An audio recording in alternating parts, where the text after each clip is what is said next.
Սիրելիներս, եթե քո կյանքում հիվանդություն կա, ցավեր ու տառապանքներ ունես,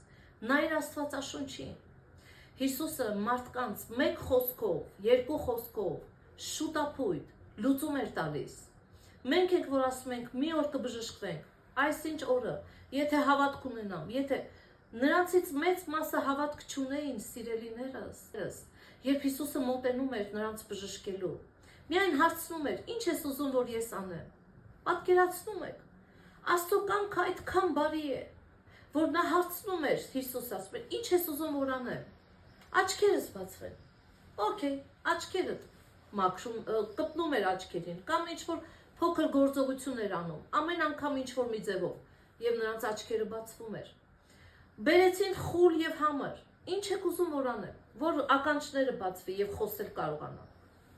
Դևերին քշեց Հիսուսը եւ նրանք բժշկվեցին։ Պիտի ասես այդքան թյուրին, այո, այդքան թյուրին։ Ինչու պետք է մտածենք ու բարթացնենք ու խնդիրներ անենք ու մեր մեջ տակնու վրա անենք, պարզորեն հավատա, պարզորեն ընդունիր, պարզորեն ասա, այո Տեր, ես ընդունում եմ ու հավատում եմ, դու կարող ես ինձ բժշկել, դու կարող ես ինձ ոտքի հանել, դու կարող ես իմ ցավերը վերցնել։ Եվ շատ վկայություններ եմ լսել։ Մեկը կար խնդիրներով էր ինքը ծնվել եւ պետք էր որ իր ուժը տեղում լիներ ու սկսել էին տարիների ընթացքում իր ձեռքի ուժը պակասել եւ իր վկայությամբ պատմում էր, ասում է, գիշերը որ հաջորդ օրը որ պիտի գնայինք բժշկի,